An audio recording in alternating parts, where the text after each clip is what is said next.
Welcome to the Gritty Podcast, friends. Today, I'm going to talk elk hunting with my good friend and intern, Brad Hunt. Yep. And Brad is, you've been on the podcast before. Yep. Brad is an excellent elk hunter, having killed, how old are you now? 31. I'll be 32 this year. Okay, he's going on 32, folks, but he's 31 years old, and you've killed how many bulls? 16 of 18. 16 bulls out of 18 years. That's all with a bow. All with a bow. Yep. So I killed a cow with a rifle when I was 12. That's the only elk I've ever killed with the rifle. And only cow I've ever killed. I've killed some spikes with a bow, but that's the only cow I've ever killed. Okay. So today we're going to get into elk hunting tactics. We've been talking a little bit about, we hunted together this year for about a week, a little under a week, a few days, really, 4 or 5 days. And I got to watch Brad use his elk calling skills in the woods. And you've competed in the World Elk Calling Championship. Yep. You got smoked by Corey Jacobson. I did. I got fourth last year, and I got knocked out by him in the semifinals. Yeah. And then lost to Josh Fields for third, which is a great call. He calls with Corey and those guys as well. Mm-hmm.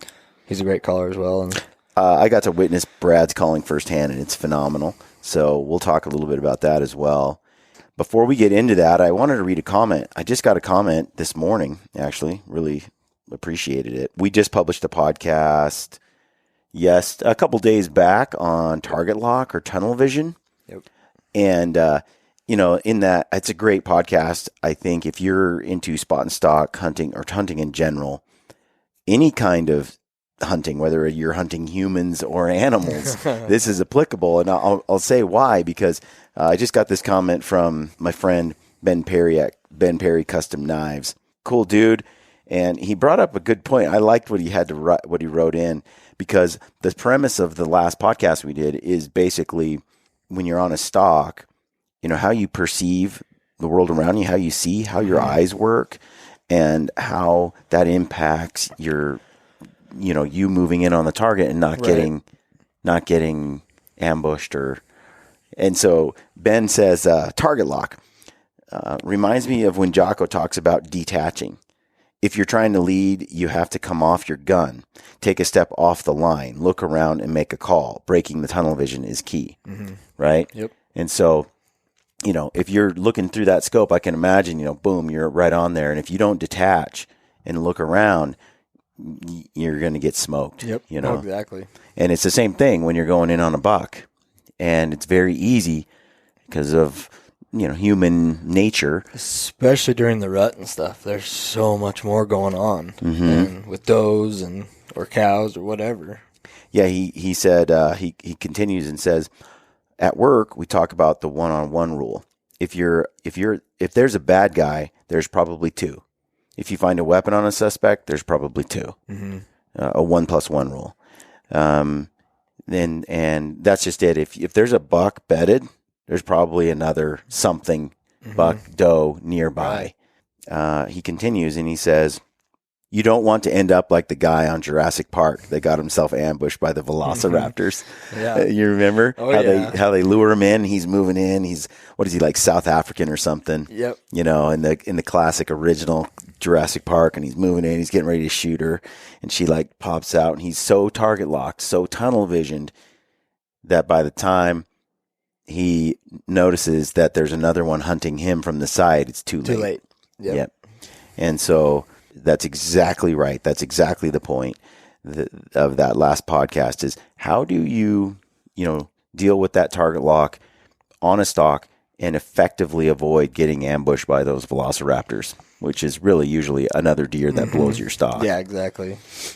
So cool podcast. I enjoyed doing it. I think I watched a lot of guys go on stalks this year, friends of mine, and I saw and personally experienced the same thing. These moments where a stalk gets blown up because of tunnel vision. Right. And I think as well, part of it too is it comes with experience as well. It makes a big difference. So thanks, Ben. Appreciate the input. Just before we get started on the main show here, I wanted to mention some of our partners. You guys want to save some money we got some coupon codes going. A lot of you have asked about seek outside shelters. You know, the titanium stoves and the Cimarron shelter that we've been using. And we now have a code with Seek Outside. You can save 5% off if you use the code GRITTY. That's effective starting March 1st. So that's cool. It's not a huge discount, but it's a good discount. A little bit 5% on because they're not cheap. We've been using the Cuban fiber options because they're so light. But for those on a tight budget, it's really tough to beat the Sil Nylon Silex. Right. That shelter is legit, and I think it's under $200. And you can get it with a stove jack in it, so you can add your stove system to it. After having hunted throughout the whole past year in late season with this setup, man, I don't think I'll ever go back. That stove's a game changer. Yes. So if you go to any of our YouTube videos and you go to the description section, you're going to find a bunch of codes there for others, things you can save money on. You can use the code GRITTY at Mountain Ops and you'll save there. You guys know that have been listening. Also, Heather's Choice, you get 15% off there. You also save with Sissy Sticks, get a pair for 15% off, which is a pretty good deal because they're already inexpensive to begin with. Yep. And then we added Valkyrie Archery. So you can get 5% off Valkyrie Archery, some broadheads and a system. We're going to have Brent on next week actually to go over his arrows and his design, how he's come up with it. But for those that have been watching Gritty for a while, I've been shooting Valkyrie broadheads for a couple years now, and the FOC is extreme. The arrow weight is heavy, but I'm not losing speed. You know, recently I was listening to some friends of ours do some podcasting with. It was the Hunting Public. I really love their stuff. But they were talking about 550 and 600 up to 650, 700 grain arrows with 20% FOC. Yep. And 21. Now with the Valkyrie system, I'm achieving the same front of center. I have a 200 grain broadhead up front. And then my arrow shaft itself, though, is so lightweight yet rigid, right? Micro diameter with tiny fletchings that I'm still able to have that 20+% FOC with a 460 grain arrow instead of a 550 or 600 grain arrow. I think for what they're doing, if you're going to shoot a whitetail at 20 yards or 25 yards out of a tree stand, that works. But if you're shooting out west and you're shooting a 600 grain arrow out of your compound, you're shooting long distance, and it's just not going to happen. Like there's just no way you lose too much speed, too much drop off because you are in a way having to take those longer shots. Yep. I mean, you better be a real good shot. You better have your elevation exact. You better not be pin gapping that much, especially beyond 40 yards with that heavy of an arrow.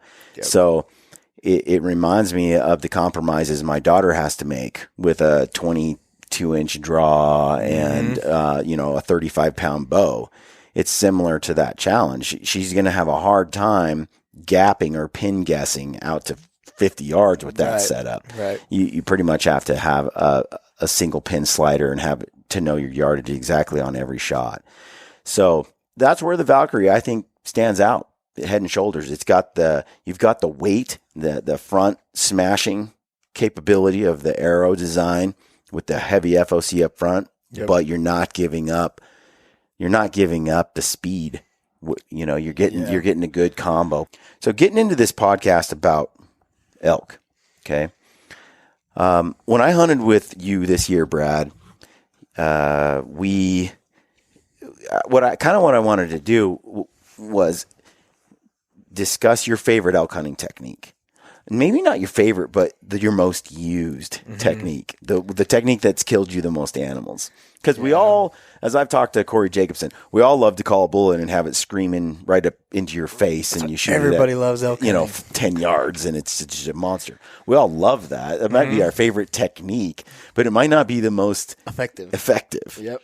And it works a lot of the time, but it all depends on terrain too. And so a lot of the areas that I do hunt, there's not a lot of timber, cover, things like that. I mean, it's sagebrush to grass, few, little pockets of quake and aspen trees or pine trees, but it's not real thick, dark timber like what we hunted early September last year. And so a lot of my tactics are, if I'll use some location bugles, things like that to, if I can't see them, maybe they're around the corner in the next draw or something, I'll locate them. But it's usually, once I do locate them, I'm usually pretty silent. Very few cow calls, if any at all. And it's just usually getting above them, always getting the wind right. And usually that time of the year, you can usually rely on wind blowing up, throughout the day till you get into your late evening and stuff. But getting above them in your steep terrain, you usually have, even when there's not a lot of cover, you have enough cover because it is so steep. Mm-hmm. And that hill will almost kind of crown. You can get above them and just move slow. You don't have to necessarily be perfectly quiet, but as long as you're not moving quickly or being seen or smelt, you can get away with a lot with elk. Yeah. And that's how I've been fairly successful with a lot of them, is mostly being quiet. Okay, so with all the bulls you've killed, basically one a year for 16 years or something.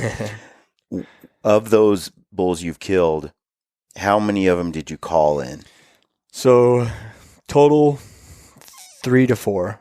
Most of those I was with my dad with somebody that, was able to call for me, but we weren't set up a long ways apart. I mean, we were both kind of like, okay, if the elk come this way, I get it. They'll go that way, you get it, Okay. But it's very few. Okay. I haven't been fortunate enough to be in those situations to have somebody really call for you. A good caller call for me. I've never been in that situation. What about the guys? There's a bunch of guys who are killers that call for themselves. Yeah. They got it dialed. They have it dialed, and it's all about your technique. And like with me, I've noticed it doesn't always happen, but in really open country, especially those bigger herd bulls, they hear calls, cow calls, bugles, whatever. They'll scream their heads off, but they'll push their cows away sometimes. Yeah. And it works, but yeah, we should actually touch on that. You're hunting country that is wide open. Yeah. Right? Yep. A lot of these bulls you're talking about. You can see for miles and miles and miles. Is open country. Open country. Yeah. So you're going to use a little different tactic than, let's say, an Oregon coast. 100%. Rosy hunter. Because that you have to figure out where they are. It's hard to hear them, because it is so thick and dense. Noise doesn't carry. Where us, for miles, you can hear, on a cold, crisp day, you can hear a bugle for a long ways away, And it's completely opposite, and like I said, those bulls will scream their heads off. Right. But they're not going to come in. They're not going to leave those cows. And, if you can set up and they can see another elk there maybe, they might come in. It's funny, a few years back, Corey Jacobson did an open country hunt with Randy Newberg, and they ended up not calling in any bulls, and Corey had to resort to a spot and stalk hunt and spot and stalk a bull. There's a whole video around it, and you watch Corey, and he gets the bull, and he told me later, he goes, Brian, there was nothing fun about that. Like, it was all like grueling, stressful. Yep. Tense. He was not a fan. I think the only saving grace for myself is because it is like that. It's going on a long stalk. It's excruciating all day. You're drained. Sore, and in steep country too. But at the same time, usually for the most part, those elk still are screaming. So you do get the enjoyment of that. You get to hear a lot of elk. Look, I actually prefer not calling elk. I prefer that whole spot and stalk thing he did was way more interesting and intriguing to me than calling elk in. Right. I'm actually, we've called in elk for each other, Ben and Anthony and I, and I've had good opportunity. It's happened. But in the areas where we pulled that off, it was either the perfect storm, and so the elk were just amped up and stupid. Yeah. We happened to be in the right spot, right time. Or it was the situation where it was a very a very difficult and coveted draw tag, like a Right. Mount Emily or Imnaha or something like that. And so, or Arizona Unit 10. When you have a hunt like that, you can call in elk. They're just not educated Right. at the same level Right. as like a public land over the counter bull is. And I'm not saying that you can't call in an elk Mm-hmm. in open country, a bull, a big bull, because I've called in a ton of spikes, raghorns, smaller bulls, Yep. satellite bulls. Yep. You'll get, I've actually killed a couple smaller 6 points that got pushed away from the big bull, Right. pushed away from the herd. And it's like, oh, okay, he's going to come, and he comes on a string. You only have Right. to make a couple calls. And he's like, there's elk there. Phew. Right. But for the most part, your big herd bulls and stuff, in that open country, they're not gonna leave their cows and come to you. Yeah. What? So you said 3, 4, something like that of these bulls you've killed with a call in. Then are the rest killed with like a spot and stock method? Mostly spot and stock. So in 2017, I was the first year I actually used the Ultimate Predator decoy that attaches to your bow. Mm-hmm. I have a mule deer one and an elk one, and I decided to try it. Yeah. So super open country. Grass is about the only cover you have. In the draws, you get some taller brush, but very little. And we'd actually bumped the elk, and they went up into the head of the draw. Mm-hmm. We figured we could get up above them and be fine. Well, they ended up actually, when we couldn't see them in that draw, they'd moved clear to the face, top of that peak. And so we actually came in we're about 100 yards from the peak, but we were probably 40 yards too low. If we'd have come in higher, we'd have been fine. But we came in, there was my dad and I, and we came in and we got right into the elk. So there are two big herds that got together. So, there's over 100 head between the couple, and the two bigger bulls have been fighting all morning and going off. And as we came around the corner, and we're moving slow, we're ready, just in case. And as we come around that corner, getting into the deeper, taller brush, cows and the 6 point that I killed, they were right there. They were 4 to 20 yards from us. Whoa. And so that first cow, she was, like I said, she was right in our face. Mm-hmm. And I put that decoy up with my bow, and I sat there, and my dad was behind me. And I did make a couple cow calls because she was barking just right in our face, knew that something was there. So I just moved the ears kind of naturally like an elk, cow called. And after probably 2-3 minutes, she went back to feeding with all the other elk. And they literally just stayed there. You're kidding me. And for the next 20 minutes, so the big bull was down below, and then the other big bull with his herd, they were kind of keeping separate, their cows separate from each other. Okay. So I'm like, the whole time I drew on that 6 point, he's not a big 6 point, He's bigger than a raghorn, but he's a small 6. And I drew on him like 2 or 3 times, just, like we're in the elk, I'm comfortable, just hoping that when those bulls fight, one of them gets ran off up towards us. Right. Well, after about 20 minutes, and all these elk are still feeding all the way around us except for above us, which the wind, luckily, the whole time was in your face. In our face. Okay. And that 6 point I killed, he just kept walking slowly, moving, meandering, and the big bull ran the other nice 6 point off, but he went downhill, the opposite direction. That's when I kind of looked at my dad and was like, well, I'm going to kill this bull. So I drew back on him, and it was like 44, 46 yards, somewhere in there. Smoked him, We're not even after I shot that bull. I have video on my phone. We're like 80 yards from the whole herd. I think you've seen the picture of the big bull that was there with him, and his body looks like a tank, And they 80 to 100 yards and just kept feeding right back from where we came from, Right, So that decoy, I would not have killed that bull without that decoy. And what was it called? It's the Ultimate Predator decoy. Ultimate Predator decoy. And that attaches to your bow? Attaches to your bow, and you actually shoot through the decoy. Yep. And so that sounds like it was pretty handy in that moment. It worked. And same with this year. So I guess last year, I called in a spike to my buddy, and the whole time, and I have some video of it, but it's not very good because I'm just holding the phone in front of the decoy while calling and whatever. Yeah. And we actually walked, like straight up, standing up, walked to get in a good position to shoot that bull. Yeah. And he came to us, but he came down far enough away. I can see in open country how valuable because you got no cover. You got nothing. Right. So once they are onto you, they're onto you. Yep. So having a decoy on your bow like that could just buy you that extra time or those seconds. It's amazing. She was about 20 yards from you or less. Yeah, when they started out, they were when she was barking at you 3 and 4 yards, 5 yards. I mean, she was literally and she right literally in your just face. watched your decoy and the calling and then just chilled out again. Yep, it's crazy. Yep. Yeah, that's crazy, man. Well, that's cool though. So we,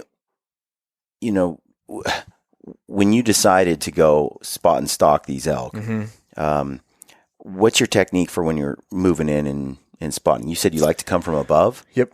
In the afternoon, it's usually, pretty much, or usually always.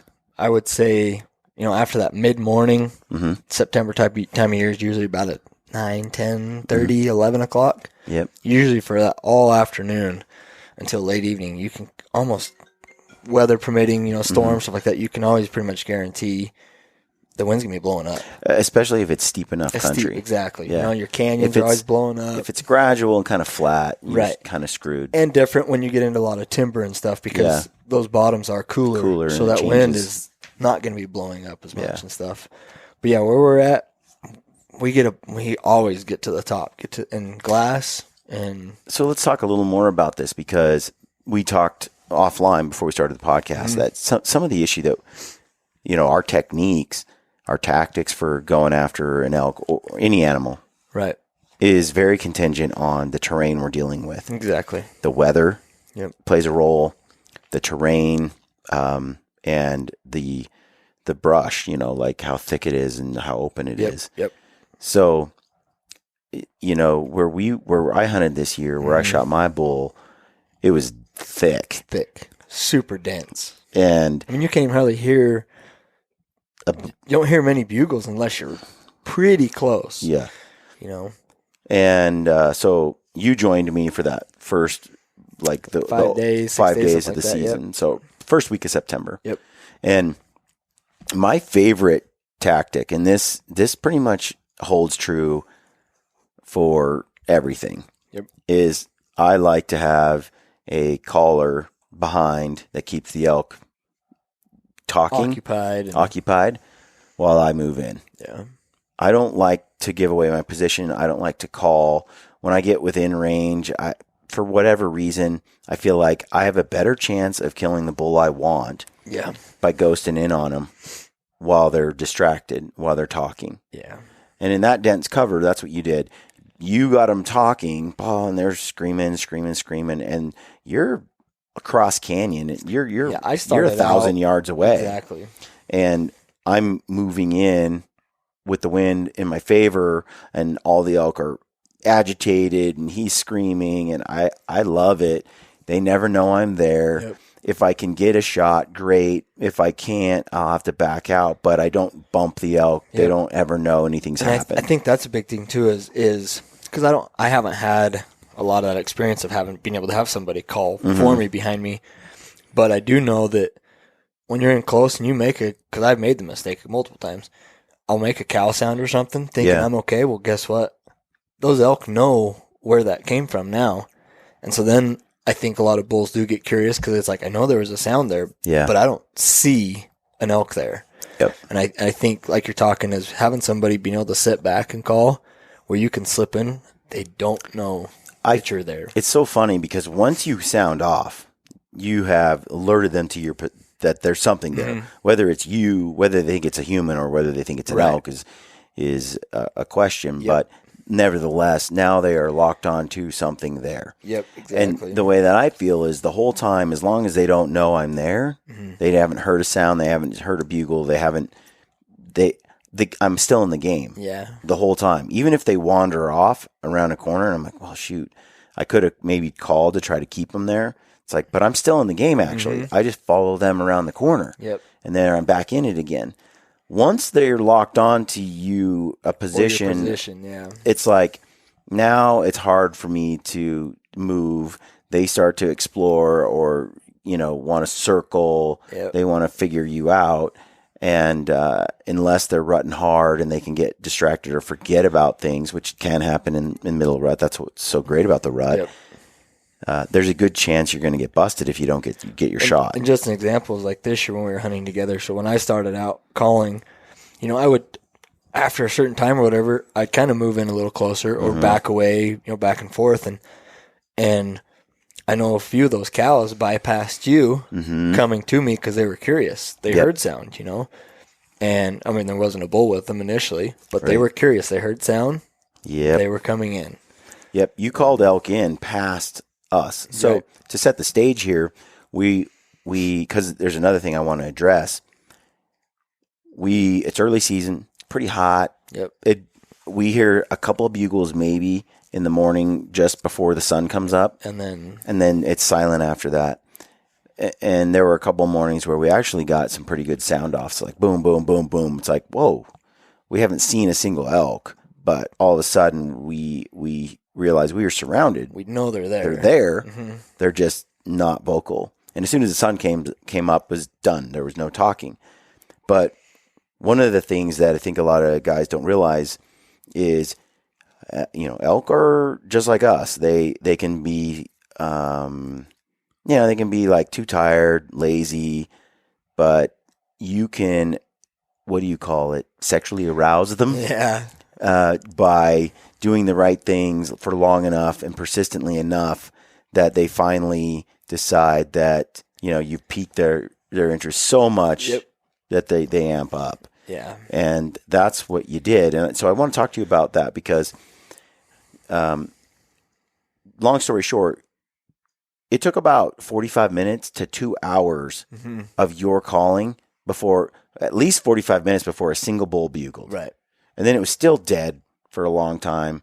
Hour and a half later, though, you started to hear bugle, bugle, the bugle, rut bugle, was kind of bugle, on. bugle. And then within 2 hours, the whole canyon was going nuts. Yep. Yeah. So it took a lot of persistence and it's this kind of cold calling, silent call, cold calling technique that I've used for years where, we had nothing else to do. Yep. Couldn't see an elk, couldn't hear an elk. You don't want to blow everything out, so you're not going to go tromping through stuff. But after 2 hours of your herd sound and sexual, kind of,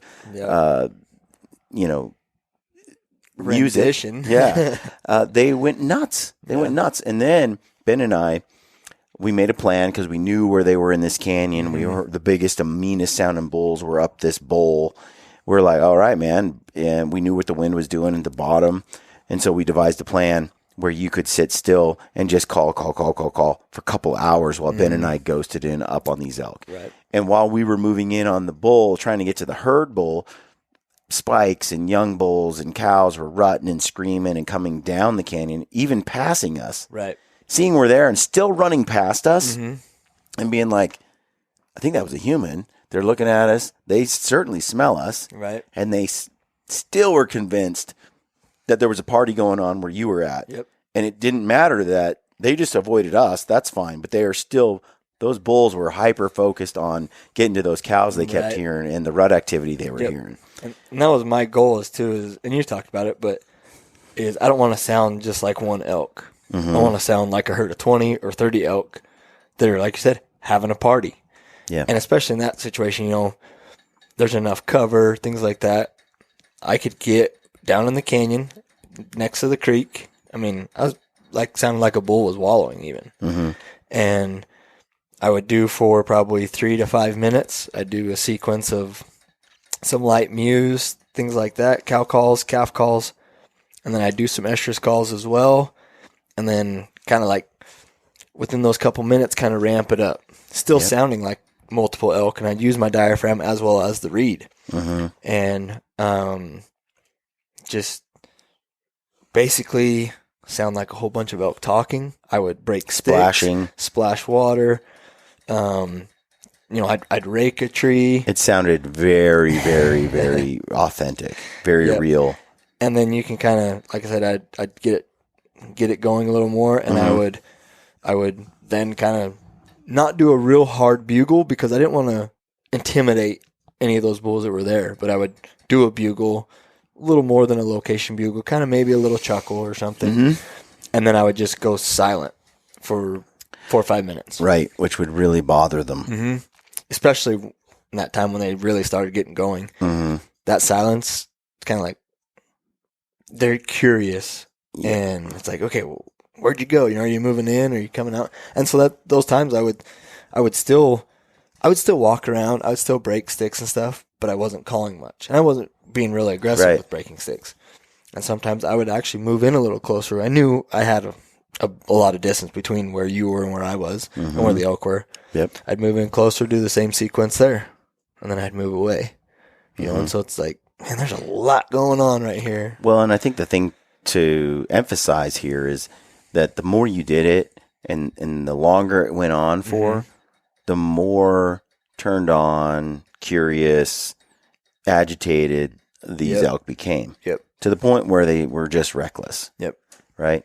But it wasn't something that happened real quick. No. I think that's a misconception that people have, guys that are maybe new to elk hunting or calling, that, you know, there you exchange a couple of calls and then this bull comes in. No, this was a process of working them all day. We worked them in the morning, we worked them in the afternoon, and then we hammered them in the evening, and we tried to get on them before the wind switched. Yep, exactly. And we had to wait for the wind to be the right wind. And so I played with them all during the day, and then towards that. By the time the night came, they were so turned on and horny and ready to rock that when the wind switched and started blowing downhill in our face, which is what we needed, you went to town, and Ben and I just went right up at him. Ben took one side of the draw, and I took the other side of the canyon, and we just basically stayed near the bottom because the wind is blowing downhill tight in the bottom. Cool bottoms. Because it's cool. There's trees. There's a little creek can run through there.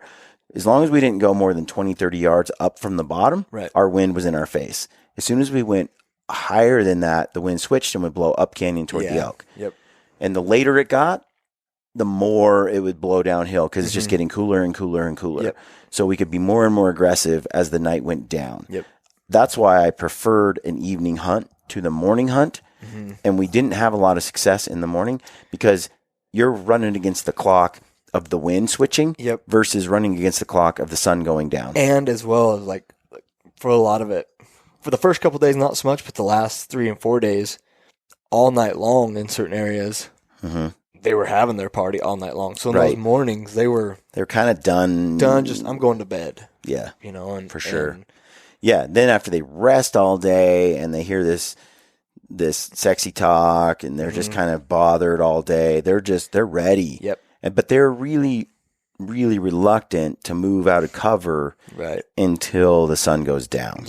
Like we'd get them out of their beds and they would meander around, but they never, I mean, they would, later evening they started, but they never really wanted, like I said, leave that safe space or whatever. And keep in mind, like as Ben and I are moving up toward the elk, you're, I want to say 500 yards from the elk. We started having bulls and elk pass us at about 250 yards from the elk. So we were halfway between, Ben and I were halfway between the elk and you. In that halfway point. And that's when we started having elk just cruise on by. They had no idea Ben and I were there. And you were still a very safe distance away. That they could satisfy their curiosity. They're coming down canyon. They didn't care that the wind was at their back as they were coming down. They weren't using their nose to check for safety. They're just using their eyes and their ears in that situation because it's the only way really to come down and cover to see you. And so the setup matters. Oh, for sure. For sure. And like I said, I haven't been fortunate enough to have somebody do that for me, you know. And someday, we'll see. Someday. Well, Ben and Anthony and I have hunted together for elk forever, and we have been using, that we sound like a whole herd of elk, get them all going while one or two guys move in. We've killed most of our bulls that way. Really, a lot of them, except for the hunts where we got it really. Even the hunts where the bulls came in, our shooter was still, 50 to 100 yards away from the actual caller. Because there's that classic situation where the elk hangs up at about 100 yards, 80 yards, and won't come any closer to the caller than that. And a lot of hunters exchange bugles with the bull right at the edge where they just can't get a shot. And there's that classic, and I talked to a few people who are really good at calling in elk all the way to their feet.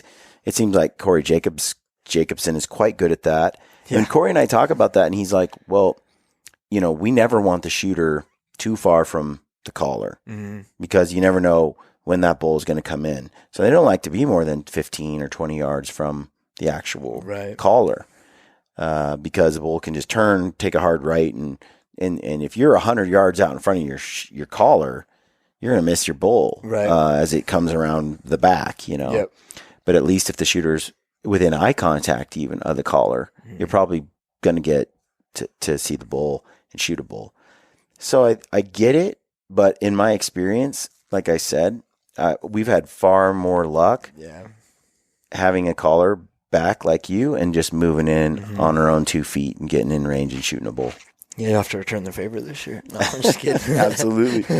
Yeah, I love getting bulls agitated, sounding like a whole herd and so forth. Now, you were making some sounds that really, really got them amped. And one of them sounds like some kind of monkey chimpanzee sound. Yeah. So I don't know if it lit them up. They went crazy. Right. So I kind of take it back to the old days when I was growing up, what I actually learned on my dad. I'm trying to get him away from it, but he still uses it. And it's the old Wayne Carlton fighting cow call. It makes a great sound for about 3 to 5 calls, but then it fills up with saliva or whatever, and you have to turn around and blow it out. But I've been using Jason Phelps, the Phelps game calls, and I can use my diaphragm as well as the reed and the easy estrus reed, and I can call like one right after another with my diaphragm and my reed. Yep. And I can make it sound like 2 cows fighting. And they'll kind of have that estrus whine or whatever you want to call it. Yep. Call, and I would do that towards the end of it, and that's one of those bulls, like if I couldn't get him to answer back to me or something, I'd hit him with a couple of those, and almost every time one of them would bugle and give up their location and then my biggest thing was trying to get them to give up their location for you guys. Yeah. Is you're stalking in, and just trying to keep them going, and that's just something I've always kind of, I guess, learned from my dad. That's what he used to do, and he, like I said, he still uses it. He's not a great diaphragm caller. He still uses that, and it does it no matter what. It usually works really well to get bulls. At least it'll reach out there a long ways, and they hear it, And so I think that's why if you aren't great with the diaphragm, it is a good call because almost anybody can use the easy estrus reed, the plastic reed. Yeah, and you get those really high pitched, long drawn out sounds with it as well. Yeah, you had that. It's kind of monkey like vibration sound that I've heard elk do when I was in Montana hunting October 1st through the 7th one year, and there was just an insane number of elk. I heard elk sounds that I typically have never heard before. Right. Just it's almost like a cow bugling in a way, or it's just some strange sounds. And I very, very infrequently hear them on any other hunt except for like in Arizona or some kind of just where there's 200 or 300 elk all in one spot. Right. You hear these herd sounds, very vocal animal in a way that I don't hear when I'm, hunting some public land hunt. But these elk know those sounds. Yeah. They feel those sounds. Yep. So when you were giving it to them, it just seemed like they were going crazy. Yep. And they weren't really responding to the bugles. Right. It was all the cow sounds that you were making. Yep. It was all the different estrus sounds. Yeah. Combining those, the water, the bulls, they were agitated, and because we had them come in, by the way, Ben and I both got to full draw on a nice 6x6 bull that came down. He wasn't the herd bull we were after. He was up on the hill, but this other bull came down, and Ben had a couple of bulls at 50 yards 3 or 4 times, but it was just so thick he couldn't get a clean shot. But when this younger bull came down, still a great herd, I guess he was a satellite bull, but he's a nice 6. Right. He when he came down the hill toward you, he had this, you could watch his behavior. And every time you did the estrus stuff, he would just be like, oh, oh, and he'd like run around, and he wallowed, and he was in the water just splashing. I'm watching Ben. I'm like, shoot him. And Ben's at full draw, and the bull's just wallowing and splashing. And from my perspective, it looked like Ben should have put an arrow through him. Mm-hmm. But from Ben's perspective, he said there was just a little too much brush in the way. Right, and it's so thick. Yeah. So we're watching this bull, and you could see. And then when you bugle, he's just like, yeah, whatever. There's a bull down there, whatever. Doesn't care. Mm-hmm. Doesn't care. You bugle a little bit. You rake some trees. He's like, whatever. And then you go back to the cow stuff, and he's just like, oh, I got to get down there, And sure enough, I mean, he comes right down into Ben's face, and he just knows Ben's there. Like there's something about Ben that's bothering him. He can see something down there. So he decides he's still committed to getting to where you're at. Right.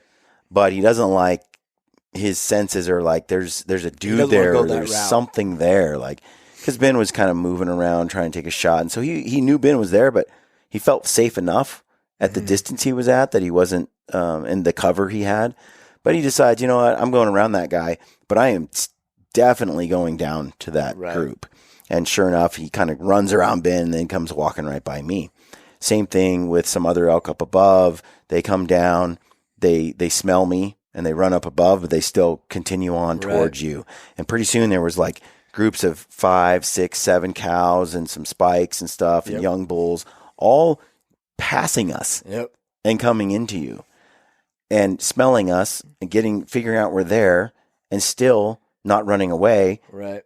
They just get past the obstacle, and then they're back toward the herd. Yeah, because I was down before I moved up the hill. I was down in the very bottom of the creek, and I actually had the spike or one of the spikes in the cow.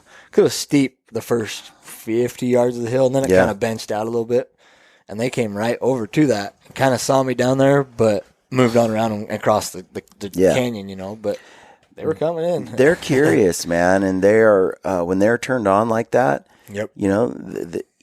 They want to get there. They want to be part of this party, and so they might spook a little bit, but they'll come right back. They'll circle around and come if they're convinced. It was like they knew they bumped into a hunter. 200 yards from a herd. But they know elk's but below they still felt like there was a herd there. Yep. They never equated you with a hunter being a hunter. Right. They took you for granted as elk for sure. Yeah. It was fascinating. It's fun. I love calling elk like that. But I love sneaking in. If elk are talking on their own and they're amped, I don't call. Right. Why? I don't need to. They're doing all the talking already. I'm going to slip in and I'm going to try to kill one. Yep. Is that what you do? Oh, for sure. And just like this year, last year's bull, I had that ultimate predator decoy on my bow again. But the wind was blowing, and it's not the best for, you can kind of secure it down, but it's not the best for in heavy wind situations because it will move. It'll kind of block your path for your arrow. But all these elk were everywhere in this draw. And so I actually hiked clear to the top to get around some of the elk as well as getting the wind right. Because at that time, the storm hadn't quite moved in yet. But I could see down below, I could see all the fog and snow and rain coming in. And as I got around to them, as I came down, I kind of got benched out. And I was actually texting you while I was up there. And I'm benched out, and there's just a shell rock face that goes around. And I had a pretty nice 6x7 bedded with 12 cows, bedded on the next little knob. And then all the other elk are down below us. And I kept waiting, and he could see 360 around him. And I kept waiting for that snow and fog to come in. And I said, okay, when it comes in, the way it's moving, that wind's going to be like a crosswind, not normally up like it normally is, I guess. So I put that decoy on, and I said, it's the only chance I have to get from where I'm at over to where that bull is or where all the other elk are. Yep. In a wide open shell rock face. And as soon as that fog and stuff came in, I got up, and with that decoy, that's the only time I called this year for myself, I made about 10, 12 cow calf sounds as I walked the trail in the open face right towards that bull and his cows. And I got 61 yards from him as he was bedded, and they kept looking at me, but they just saw that decoy, saw there was an elk. And he got up, and he actually because the bulls everywhere else were just screaming their heads off. So he actually got up and kind of went and pushed another smaller bull off. And so they all just went away from me just over the next ridge. And so the next 4 hours, I basically spent all day just slipping in right behind all the elk. And I mean, it was, I didn't call it all. And every time I was within, for all 4 hours, I was within 30, 40 yards of cows, calves, walking past me back and forth. But it was just every time they had their head down and I did have a little piece of cover, I would move. And then they'd lift their head up and I was already in a position comfortable position I could stop. Freeze, and they'd look around and they'd all put their heads down and the two bulls were fighting the big bulls. I watched or heard the 6x7 that I was on get broke off by the big 6-point that was below him. Yeah. And just, a completely different tactic from what we were doing early September in thick cover. Yeah. And ended up shooting that bull at 40 yards. But for me, I had some thick cover and they were talking. I had stockisons on, which made it so I could move through some of this country pretty quick. I got in behind the bull I shot and I just ghosted him through the woods for about 300 yards. I kept getting to within 60, 70 yards of the group, but then being kind of stuck because of terrain or cover, trying to get closer when they were distracted. But I was just one slow, sneaky step at a time using cover. And then there were parts where I had to wait for him to go through an opening and disappear so that I could hustle to the edge, get there, and then start sneaking again. Right. And it's the case of back to the tunnel vision podcast we did the other day. I had to basically assume there's an elk behind every bush and around every corner, and you're just scanning with your binos, your naked eye, like every inch of brush. And sure enough, I just picked up a little ear flick of a cow, and I was like, okay. And then I watched and watched, and I saw another bit of a body and another bit of a body, and it's like, okay, that's where they're at. They're over here. Pick a route, slowly moved in till I got to within. I got to within about 50 yards of the group, and I'm like, okay, I feel like this is my bubble. If I try to penetrate any further, I could get busted because they're scanning everywhere, and then they'd eat and they'd look around. And it was pretty quiet. The wind wasn't really blowing too hard. But those elk, you just get in there and you kind of wait for your opportunity. Yeah. And sure enough, they fed right to me and then bedded at 25, 30 yards from me, the whole group. And the bull, I didn't know where he was. So then I got stuck there for almost 3 hours waiting for this group of elk to stand up or do something else. Sure enough, after 3 hours, that bull got up and came running back, and I shot him with the group. But it's that case of just sticking with them, being quiet, being patient. There's a couple of times, I won't lie, where I'm like, dude, I could shoot him right now at 70, but I was trying to be very, why when I could probably get to 25, 30, 40, be patient. It was really hard. It was a lot of patience. There were times where I wanted to shoot before they went around the bend because I'm like, okay, there's my chance. Now they're going to be gone. But the fact was that happened to me like 5 times. In the end, it was the patience, letting them disappear and then catching up again. It was that patience game and always just going, no, I'll get my chance. I'll get my chance. Eventually I'll get my chance. And I think with that is also confidence from experience, knowing that you feel like you can slip in there and you kind of that Ryan Lampers mentality of like, I know I can be quiet and sneaky and get in on them, and not let them know I'm there. If it doesn't work out, I can back out. Yep. And they still don't know I was there. Right. And I think. Yeah. I look at those stalks now and I think if I get busted, it was a failure. Right. If I can move in, but I don't actually get a shot, but they never knew I was there. Right. I'm still winning. Yep. Oh, exactly. And especially with a lot of guys running around on the public and stuff like that. I mean, especially in that thicker terrain, those elk didn't move a lot. And I could hear bulls screaming. I could hear stuff. I didn't know if this group of cows I had got on was the same group. Right. I didn't know if that bull was over here with a different group. All I knew is the best chance I probably had for that day, the rest of that day, was to stake out this group of elk and hope there was a Right. bull off doing a wallow or something in the afternoon and he was going to come back and check his cows. Right. All I knew is I had live bait Mm-hmm. in the form of those In the rut. cows in the rut sitting right in front of me. Yep. And, you know, if I sit there long enough while they're still kind of right there in that bow range, a bull might come wandering in any time. Mm-hmm. And I was freezing my butt off. You know, the wind's blowing. I just had a t-shirt and my pants and socks on, my stockings, because I was in a hurry as I moved in on them, Right. had ditched the pack.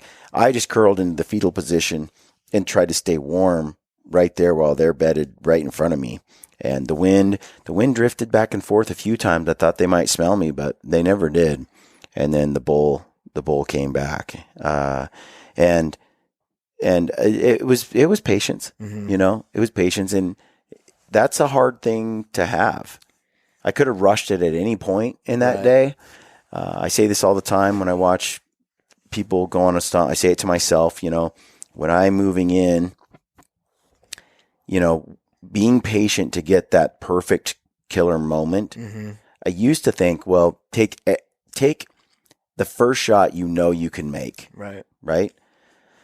Well, I guess I'm more realistic with the know you can make attitude now Mm-hmm. because I know I can make a 50-yard shot on a bull, right? I know I can. Huge target. But at the same time, I could get a 25-yard shot. Right. And then I know 100% for sure I'm Mm-hmm. going to make this shot. Right. You know, and if the conditions are right for the longer shot, yes. But if they're not, I kind of am more aware of that. And so now I'm much more patient with saying, you know, if he gets away, he gets away. What I want, though, is a much more intense shot. Right. You know, this year when we were hunting Arizona, Anthony had a bull, or a nice, gorgeous buck that he had spent all afternoon kind of creeping in on.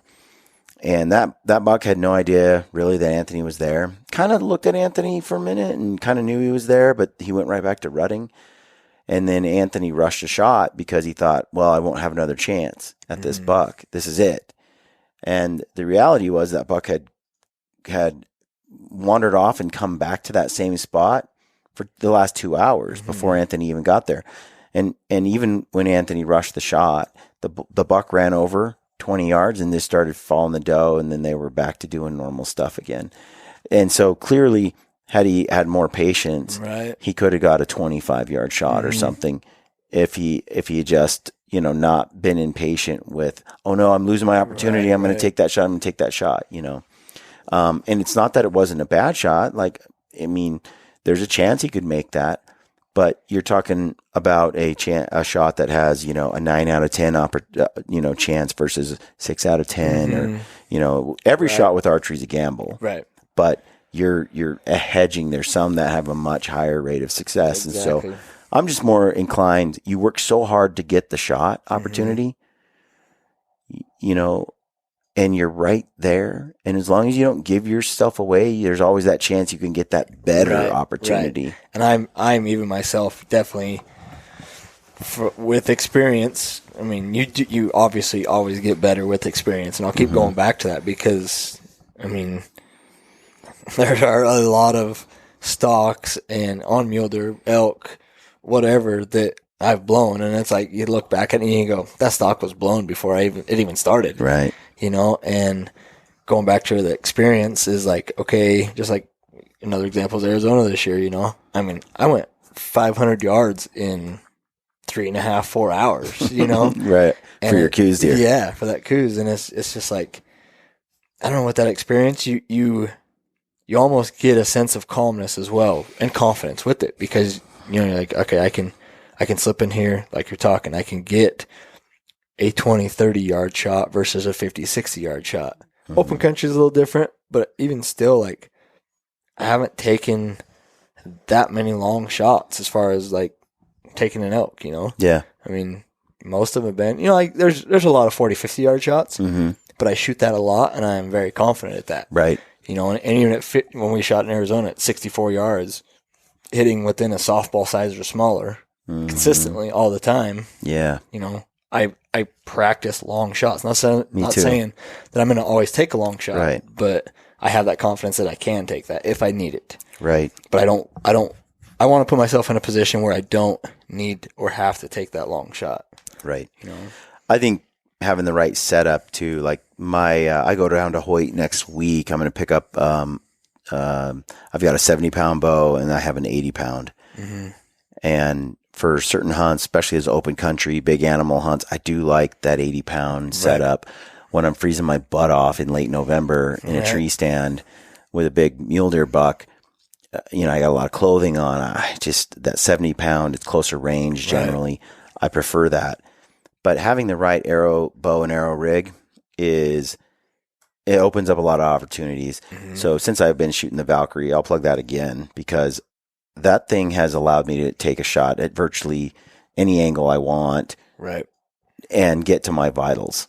Yep. But I've experienced some incredible penetration. You're basically getting 2 holes 100% of the time, but I've experienced some amazing results, with the heavier rig, where I put an arrow through, a deer's coast to coast and through its bones, or from one side and out the other through the bones.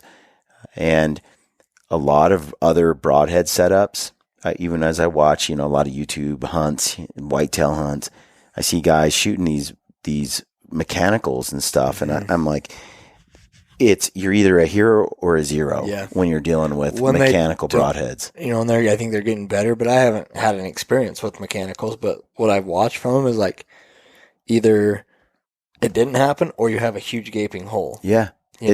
And it's incredible what they do when they work, and then it's a letdown when they don't. And I just look at the setups now, and it's like, man, I like on my elk, I went through a whole shoulder to get to the vitals. And, that's not ideal, but that's what you get presented. Mm-hmm. And when you have a setup that can do it, man, that changes the game. Right. Yeah. I mean, examples like on the whitetail film that was released. Right. If you had a mechanical, there's still a chance that it gets to the money spot. Oh, I had a mechanical, like, I think it was a month earlier than that. When I was up in Alberta, it's like a month or two, I think, before that hunt, where I had a nice mule deer buck that I spotted, put a sneak on. It was brilliant. I videotaped it. I've never showed that footage. I should, because we do a cat and mouse between me and him for 30 minutes. Where that buck stands up, looks at me, turns his head away, jerks his head back, and then turns away. And that whole sequence, a lot of new hunters especially, they've never done the thing where those old cagey bucks try to trick you into moving, right? Because they swear they saw something, and it's this cat and mouse thing where I was like, I am not moving. He did that for so long. He even bedded down and made it look like, on video you see, he makes it look like he doesn't eat, like he's totally relaxed, and then he jumps up and looks like trying to catch you. Gotcha. Trying to catch you. And but anyway, I ended up having to shoot through some brush, and that mechanical broadhead opens up. You can hear it hit some brush, and it hits that buck in the neck, and it goes in like an inch, and the arrow falls out, goes in sideways and falls out, and buck runs off. It was real depressing. And as earlier, I think most of us who have hunted archery long enough, even rifle, but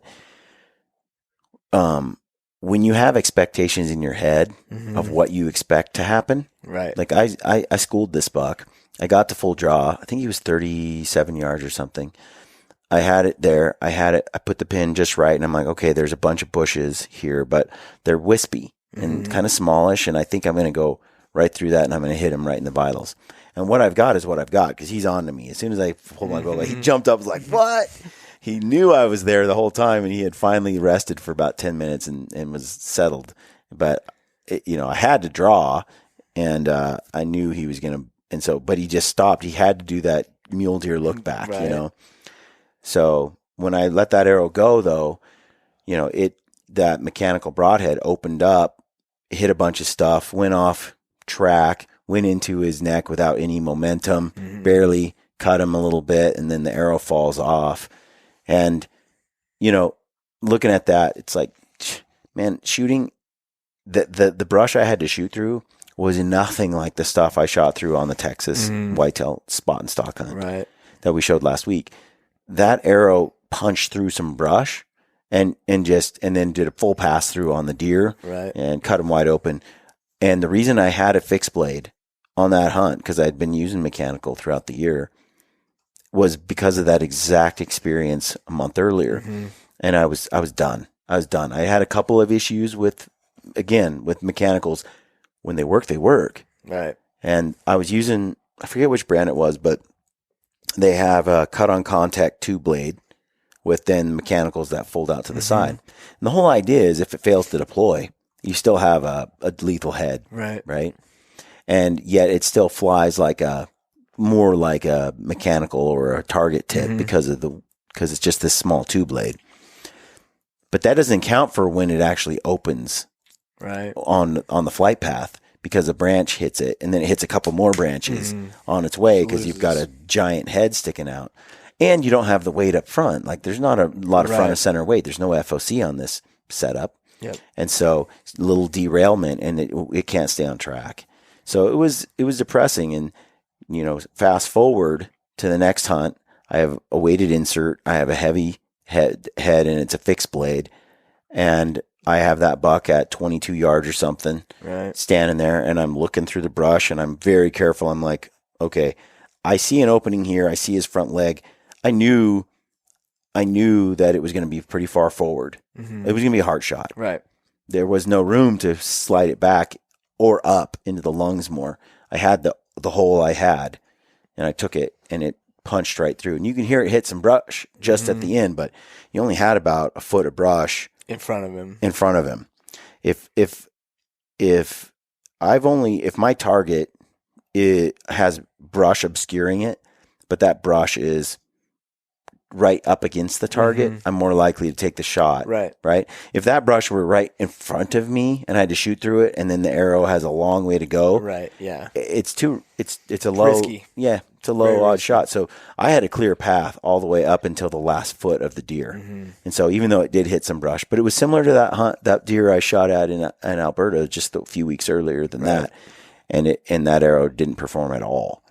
And so that's the difference. I think, having the right setup allows you to take shots and capitalize on great shots with more, I think, more ethically than you do if you have a different setup. Hitting, even with a great shot, hitting that bone or something like that, even inside the animal to deflect it, I feel like a fixed blade kind of stays its course more. I don't have much experience with expandables, so I may be totally wrong too. But I don't know. From what I've seen, watched, things like that, I feel like I have way more confidence in a fixed blade than I ever would in an expandable. What people struggle with is tuning, getting their arrows to shoot well and consistently. I've heard people say that, like some bow nut guys are like, an expandable is a lazy man's way to tune your bow. Because they fly so well. That's why I like the Valkyrie as well, because I shoot those heads the whole time into my broadhead targets. And then I just sharpen the heads. Because I want to know that the exact arrow broadhead combo that I have is performing right now every day when I shoot it. If I want to detect, so I don't like shooting target tips, and I don't like then all of a sudden switching to your broadheads just before you leave. I just like to fire them away and then sharpen them before I go on my hunt. And that way everything's dialed. There's no, especially shooting longer range, knowing that my arrows are performing in all the conditions I'm shooting in the wind and so on. Dude, that's money. Same, especially nowadays with your adjustable sights, your sight tapes and things like that, is, you may be shooting 291 with your field tips. You put your broadhead on there. You're shooting 285, 287, 288. But changes things 40, 50 yards. It's, you're not hitting your same spot. Could be 4 inches, could be, an inch, but you're not hitting consistently where you were with your field tips. And I've done that a lot, is take my field tip and then take an arrow with a broadhead and then tune them together, you know, with the rest, with your sight, and tuning them to hit the same point. But it takes a lot of work where you could just start shooting your broadheads like you're talking. And well, I run down to Wild Arrow here locally, and if I've got a good paper tune going and I'm shooting well, and I go and shoot my broadheads and they're shooting well, but my field tips and my broadheads aren't shooting to the same spot. Generally, that's a little bit of a tuning adjustment. These guys down there make a couple of tiny adjustments, and they'll zero my field tips and my broadheads into the same impact point. Yep, it's funny. Like it doesn't seem to take much. With my Black Eagle X Impact arrows that I use, I need to knock tune them when I put my heavy 200 grain broadhead on there. I think the spine, you just got to knock tune them so that you get that perfect flight from arrow to arrow to arrow. Right. And a lot of guys don't think about that either. Right. And so you'll know that something's not right when you put those broadheads on and you shoot with broadheads instead of target tips. Yep. Oh, for sure. So just a little add on there. We need to do another podcast because I think something I'd like to cover in a future show is your calling. You know, we both know that I'm a pretty good caller. Yeah, for sure. But Cousin Ben, you know, he needs a lot of help. So we should sit down and talk. Yeah, we should practice with Ben a little bit. No, Ben's not bad either. I'm not saying I'm good either. Oh, you're good. But you're good. No, I always have room for improvement. I feel like I'm serviceable, and I'm much more serviceable than Ben is. But getting your take on how a guy can practice, like how did you get to be good? Because a lot of us can just put a call in and we can listen to calls, but what is it that, you know, really enhanced your calling? So we need to sit down and cover that, because it's sort of like archery. The other day when we were in Arizona hunting, Ben was shooting his bow and he was pretty inconsistent. And then after about a half hour, Ben would generally get super tight groups and become a really good shooter. And then the next day, it would be all over the place again. And then after a half hour to an hour of talking to him about tightening things up, the group would tighten. And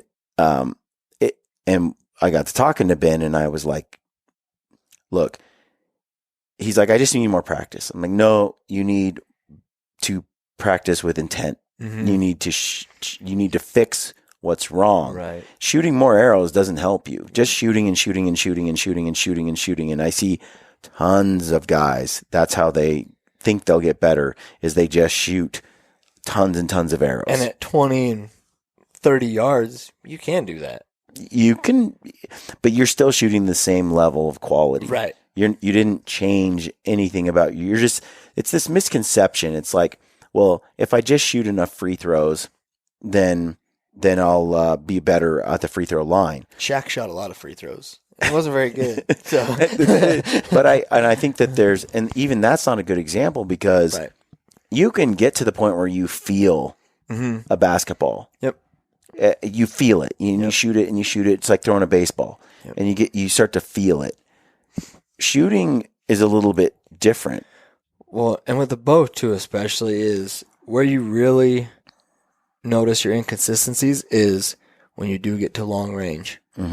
Because I shoot super long ranges just to better myself at my close ranges, because out to 40, 50 yards, you can stack them. Yeah.